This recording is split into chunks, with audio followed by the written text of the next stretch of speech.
The following story has been brought to you by StoriesToInspire.org. So somebody sent me a few days ago a story about the Queen of England. And as I listened to the story, I thought that there's a actually the person who sent it to me also sent it with the lesson, and it was meaningful. As you know, the Queen Elizabeth II died last Thursday, September 8th. In the afternoon.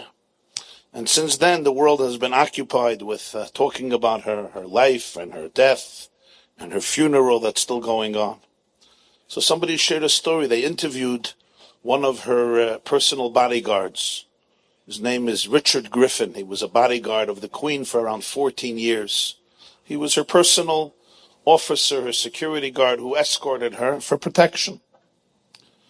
So he shared that once for a weekend, she went to Balmoral Castle.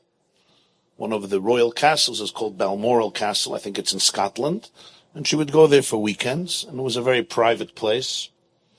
And she would stay there for the weekend, and they would walk around. She would have some picnics there. She would take walks, and he would accompany her as her bodyguard, and they would chat.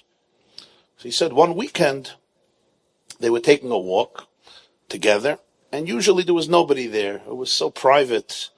It was really, you would barely see a soul. But once in a while, you could see somebody, and she was always very cordial and nice, and she would greet everybody she met, and they would move on. Once he was walking with her, they were just chatting, and there was nobody to be seen, but suddenly they see against them two hikers who have been hiking near the hills, and they approached them. She was wearing some kerchief on her head, so the two hikers, who were Americans, he said, did not recognize that this was Her Majesty, Queen Elizabeth, the Queen of England. They thought it was just an older woman walking with a fellow. So they greeted her, they said hi, and she said hi back to them. And they started to schmooze, and they started to tell her that they're from America, and they came for a touring, and they're hiking here, and where they went yesterday, and where they're going tomorrow, and what they're doing today. And then they turn to her and they say, and where do you live? She says, I live in London. What are you doing here? She says, I have a house here. I have a house here that I come to on vacation. How long have you been coming to this house? They ask her. She says, 80 years. So the security guard, he sees, he sees the the wheels in their brain turning, and they look at it and they say, 80 years? If you've been coming here for 80 years, it must be that you met the Queen, because the Queen lives somewhere in this area. So she says, I actually never met the Queen, but this fellow standing here near me, he meets her regularly. So they look at him and they say, really? You meet the Queen regularly? Yeah, he says, yeah. They say, what type of person is she? What type of personality does she have? So he says he knew that she was a witty woman. The Queen was a witty woman, and she had a good sense of humor. So he knew he could be a little humorous. So he says to them, she is very cantankerous. Cantankerous is a classic British word, an English word. It means very argumentative, very hot-tempered, and never cooperates with anybody. A very difficult person to deal with. But she has a wonderful sense of humor. That's what type of person she is. They say, really? Wow, so you literally know the Queen. And these two guys come over to him, he says, and they put their hands on his shoulders, and they give the camera to the Queen. And they say, would you please take a photo of us? Here's a person who meets the Queen regularly.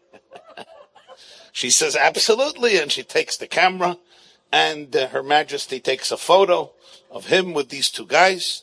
And then they say, let's take a photo with you as well. So they come near her, and he takes a photo of them with her. And then they move on. They say goodbye to each other, and they move on their walk, and they move on their hike. And she turns to Mr. Griffin, and she says, I would love to be a fly on the wall when they come back to America and they show the pictures to their friends, and hopefully somebody tells them who I am. And I'd love to be there, a fly on the wall. And I thought to myself, this captures so vividly the famous metaphor of the Alter Rebbe of the Baal HaTanya about Elul. Melech Basada, the king is in the field. Lahavdil, of course. We're talking about the king of kings. But what's the mashal? The Alter Rebbe, the Balatanya, in Lekutei Torah, the Parshas Rei, the Maimon Anila Doidi V'Doidili gives the metaphor that during the month of Elul, the king comes to the field and he wants to hang out kavayachal and be with all of his subjects, but not in a way that they have to go to the palace and get dressed up, and over there you need protection, and you need to get permission, and you have to wait a long time, and you have to get dressed properly. But the idea of Elul is it's not a days of Yom Tov, it's Yemei HaChayil, it's regular days, and yet the Arizal says there's a tremendous revelation of the Yom Sarachim, because it's like the king is in the field. King is walking around in the field and wants to meet everybody the way you're hiking, the way you're farming, the way you're walking, the way you're talking. Gate, as you are in your natural, authentic, raw self. Sometimes we feel that I need to go to somebody else. I have to find somebody who met the king or met the queen and take a picture with them. And you don't realize right here, right now, you could be intimate in the presence. You're in the presence of Melech Amlachim. You could share whatever is on your mind, whatever is on your heart, with full vulnerability. And the whole Elul, Hashem shows up wherever you are, wherever you're hiking in life, the Melech Amlachim, the ultimate king and the ultimate queen is right there. And even if they're not dressed in the full majestic garments, it doesn't take away, it's the same presence. And even if I don't feel and I don't recognize that right here is the queen herself, the majesty herself, I think I have to talk to somebody else, it doesn't take away the reality. You should know the truth, that Hashem is right with you. And if you want him to take a picture of you, you can give him the camera and he'll take a picture of you and he'll have a laugh. And nothing is below his dignity, and therefore nothing is below your dignity.